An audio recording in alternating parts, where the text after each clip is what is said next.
দীর্ঘদিনের সমস্যা কর্পোবাসীর ঝুলন্ত ব্রিজ এক্ষেত্রে বেহাল অবস্থায় ছিল, কিন্তু বর্তমানে তা এবার সারাই করার উদ্যোগ গ্রহণ করা হয়েছে। কল্পক মহকুমার অন্তর্গত কল্পক ব্লকের অধীন পোয়াংবাড়ি এডিসি ব্রিজের মগপাড়া এলাকাবাসীদের এই দীর্ঘদিনের সমস্যা ছিল, যার কারণে তাদের সমস্যা বিভিন্ন ক্ষেত্রে লক্ষ্য করা গেছিল যে তাদের যে হ্যাঙ্গিং ঝুলন্ত ব্রিজ রয়েছে তার অবস্থা খুবই খারাপ ছিল। মগপাড়া এলাকাবাসীদের চলাচল করতে সমস্যায় পড়তে হয়েছে এবং পাশাপাশি ঘটনার খবর পেয়ে এদিন পরিদর্শন করেছেন বিধায়ক সঞ্জয় মানিক ত্রিপুরা। প্রায় 2 মাস পরে মগপাড়া এলাকাবাসীদের হ্যাঙ্গিং ঝুলন্ত ব্রিজ নতুন করে মেরামত করা হয়। কি রয়েছে সংশ্লিষ্টের পক্ষ থেকে বক্তব্য শুনুন।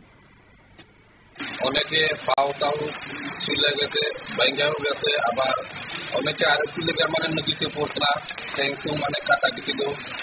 এটা আমরা গর্বকে আমরা এখন নতুন এমএলএ আমরা জানাইয়া এমএলএ আমাদের যে কথাগুলো আমরা জানাইছি, মানে এই কথাগুলো মানে এমএলএ সাহেব আমরা তার এই কথাগুলো রেখে আমার মানে এই কাজটা মানে সম্পূর্ণ করে কাজটা ভালো করে দিচ্ছে। এখন আমরা হাঁটতেও পারে, আমরা আবার গাড়ি ঘোড়াও যেতে পারে, অটো বাইক সবাই যেতে পারে।